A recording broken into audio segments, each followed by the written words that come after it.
देखिए, हम लोग जो एक बातचीत कर रहे थे कि संसार में जो उथल पुथल मची हुई है, जो हलचल मची हुई है, जो बहुत भयंकर जैसा सीन दिखाई देता है, जिससे बहुत सारे लोग घबरा भी रहे हैं और लोगों को कई प्रकार की आशंकाएं हो गई कि कहीं कौन कौन सा कहाँ से युद्ध चालू हो जाए, उसकी वजह से अर्थव्यवस्था पर बुरा असर पड़े, उसकी वजह से इकोनॉमी पूरी तरह से बिगड़ जाए। ये सब खतरे संसार में मौजूद हैं। और जैसे हमारी देश जो कि एक उन्नति करती हुई बढ़ती हुई एक इकोनॉमी है, हम लोग बहुत तेज़ी से उन्नति कर रहे हैं और सभी लोगों को इससे बड़ी आश्चर्य के साथ साथ बहुत से लोगों को इससे बड़ी ईर्ष्या भी हो रही है, जो हमारे शत्रु भाव रखते हैं हमारे प्रति या जो हमारे कंपटीशन रखते हैं।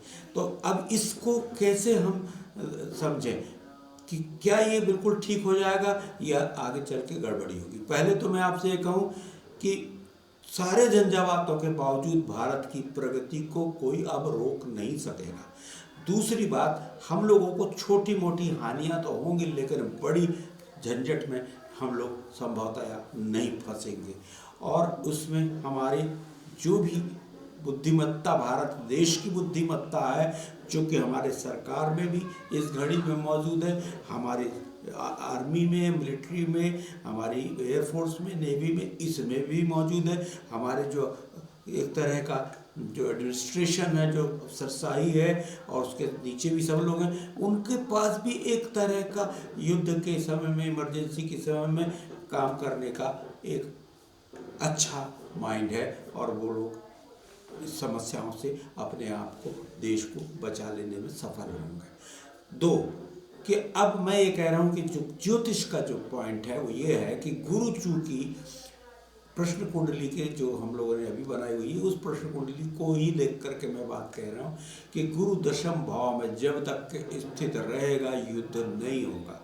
युद्ध नहीं होगा, लेकिन बेचैनी बनी रहेगी, अनकंफर्टेबिलिटी बनी रहेगी और हो सकता है कि गुरु का कुछ ही वजह से कोई उसके ऊपर ऐसा कोई प्रभाव आया, जो दुष्प्रभाव कह सकते हो आप, राहु का या और किसी चीज़ों का, तो उस स्थिति में वो युद्ध को रोकने में असमर्थ हो जाएगा और जो एक तरह का अभी एक समझौते की जैसी संभावना बन रही है या बातचीत करने की संभावनाएं बन रही हैं, वो संभावनाओं को क्षीण कर देगा। युद्ध तो अल्टीमेटली कभी ना कभी होना ही है। किसके बीच में होगा, किसके बीच में नहीं होगा, ये बात तो अपन आगे करेंगे, लेकिन अभी मैं आपको सिर्फ एक चीज़ के कारण कह रहा हूँ कि जो युद्ध रुक रहा है इस घड़ी में, वो गुरु की कृपा से हो रहा है। लेकिन गुरु भी कई बार युद्ध को बनाएगा, क्योंकि संसार का अल्टीमेटली मनुष्यों की ज़रूरत से ज़्यादा जनसंख्या से प्रकृति परमात्मा को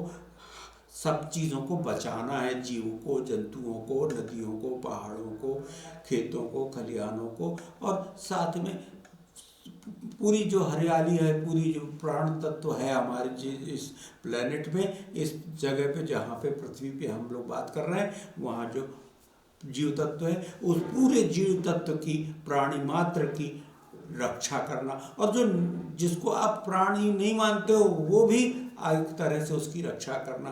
क्या आप कहोगे कि पहाड़ में प्राण नहीं है? पहाड़ भी एक बढ़ती हुई चीज़ है, पहाड़ में भी एक प्राण है।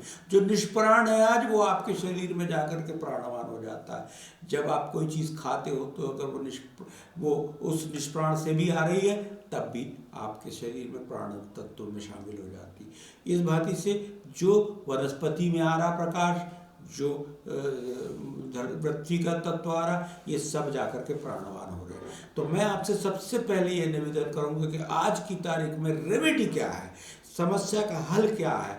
मैं कहता हूँ सबसे पहले अपने विवेक को जागृत करना। अब आप अपने विवेक को जागृत करो तो सबसे पहली जो चीज़ आपको करनी चाहिए वो ये कि आप दूसरों को दोष देना बिल्कुल बंद करें। दूसरा, आत्मनिरीक्षण, परीक्षण और अपने ऊपर ही दृष्टि को वापस लेके आएं, अपने प्रति न्यायपूर्ण हो जाएं, न्यायाधीश के जैसे अपने साथ व्यवहार करें। पर दंडित करने की आवश्यकता नहीं, आपको केवल जानना होता है और चीज़ें ठीक होना शुरू हो जाती हैं। अध्यात्म का विज्ञान कहता है knowing is the correcting the things. यहाँ पे आप जानते हो और आप सुधरते हो। जानते हो और सब ठीक होने लगता है। अगर जानते नहीं हो तो वही वही कंटिन्यू होगा जो गड़बड़ है। तो ब्लेम गेम पहले बंद करेंगे, क्योंकि आप अपने जीवन को जी रहे हो, अपने कर्मों के फलों को जी रहे हो, और आपके साथ जो भी होने वाला है वो आपके कर्म फल है। तो इसलिए हम अभी पुराना जो कुछ गुजर गया सो गुजर गया, पर अभी तुरंत जो है इसको ऐसा करेंगे कि अच्छे कर्मों को करेंगे और उसके द्वारा हम अपने जीवन को पुनर्निर्माण करने में सफल हो जाएंगे। तो मेरा आज का मैसेज सिर्फ इतना ही है। बाकी कल मैं आपसे फिर कोशिश करूंगा। आज हम लोग लाइव नहीं कर पा रहे, रिकॉर्ड कर रहे हैं। कल हम लाइव के लिए पूरी तरह से तैयारी करके आएंगे। अभी OBS स्टूडियो से कुछ झगड़ा हो रहा, कुछ यूट्यूब तो खैर बहुत अच्छा कोऑपरेट कर रही, लेकिन जहाँ तक सवाल है कि विंडोज़ और OBS मिल करके हमारे कैमरे के द्वारा जो हम लोग काम कर रहे थे उसको थोड़ी सी अड़चन में डाले हुए हैं।